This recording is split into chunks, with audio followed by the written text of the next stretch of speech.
السلام علیکم خوږو دوستانو، ستړي مه شئ. خدای پاک دې وکړي چې جوړ او روغ یاست. خوږو دوستانو، غزنوي پښتون یم، بیا د یو نوي ویډیو سره ستاسو په درانه خدمت کې. خوږو دوستانو، زه به نن تاسو ته د ډېر یو ښایسته شاعر خاطر افریدي صاحب یو کلام تر تاسو پورې در ورسوم.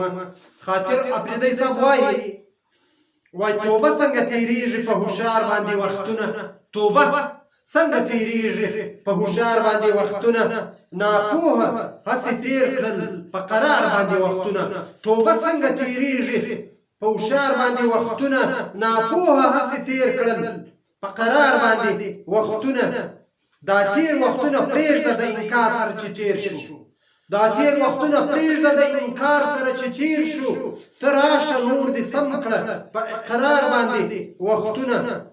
نه دی هسې ګرم چې څوک په غم کښې دروند ښکاري، نه دی ګرم چې څوک نه دی هسې ګرم چې څوک په غم کښې دروند ښکاري. په هر چا باندې تېر شي په خپل وار باندې وختونه. د مخ دې تصور کړم ځکه مخ مې داسې تور دی، د مخ دې تصور کړم ځکه مخ مې داسې تور دی. خبر نه یې کړل تېر مې په خبر نه یې کړل تېر مې په انګار باندې وختونه.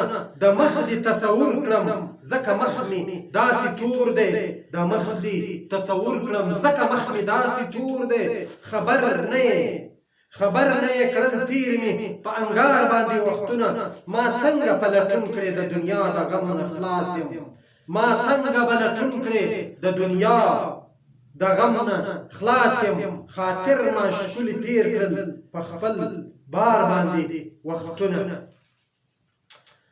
یو بله غزل کې محترم ښاغلی خاطر افریدی صاحب وایي لوی دریاب د مینې نشي په واړه زړه، لوی دریاب د مینې نشي په واړه زړه.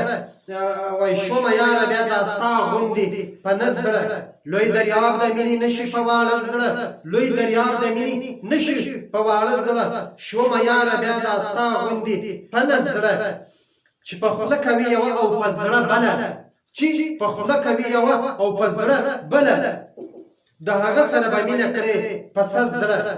سوي رنګ ته مې لږ وګوره دلبره، سوي رنګ ته مې لږ وګوره دلبره، او سوي رنګ ته مې لږ وګوره دلبره. ما نیولی ستا د حسن په لمبه زړه، او بیا یې خوب واړه ټوپونه او هیبت شي، بیا یې خوب واړه ټوپونه او هیبت شي. د هجران چغې چې وشي په اوده زړه. یو غم نه دی چې یې وکړې ای خاطره، یو غم نه دی چې یې وکړې ای خاطره، او ډېر غمونه دي کوایه په ساړه زړه. او یو غم نه دی چې یې وکړې ای خاطره، یو غم نه دی چې یې وکړې ای خاطره، او ډېر غمونه دي کوایه په ساړه زړه. او لوی دریاب د مینې نشي په واړه زړه، لوی دریاب د مینې نشي په واړه زړه.